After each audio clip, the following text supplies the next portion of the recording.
Hello, good morning, students. Today's transcription number 202 on the speed of 100 words per minute. Start.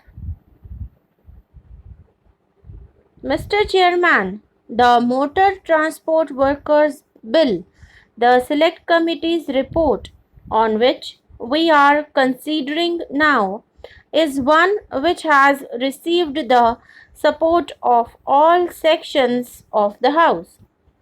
It is designed to standardize the conditions of service of the workers engaged in this industry and to give them some, at least, of the important reliefs which workers in general in the country get.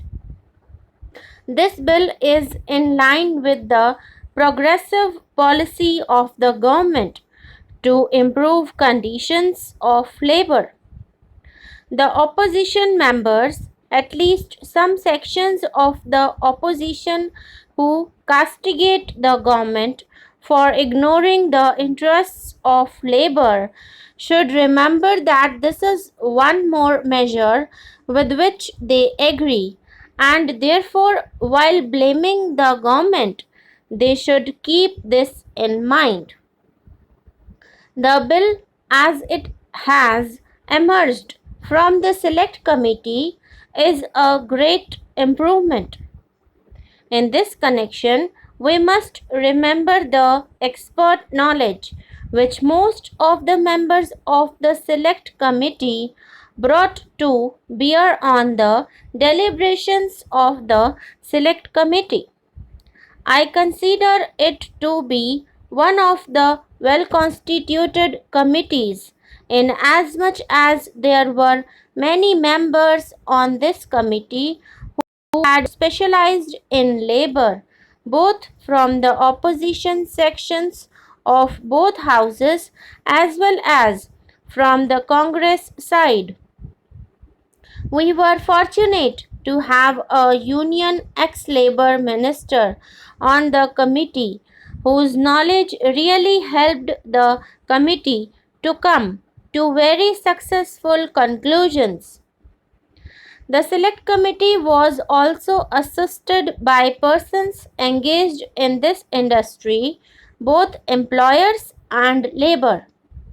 As many as 20 memoranda were presented, and most of them gave oral evidence before the committee.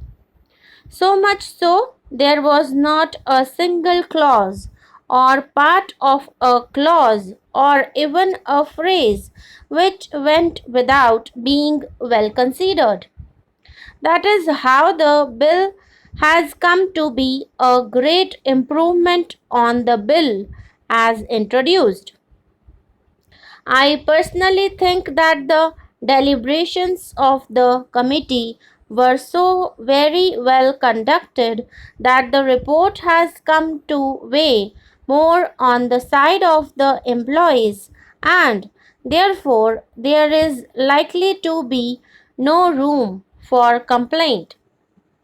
In this connection, sir, I must also mention that the Deputy Minister of Labour, who was the government's representative present on the committee, was very responsive to all the suggestions made, and there was not the least resistance on his part in admitting whatever was offered as a suggestion and which went to improve the bill.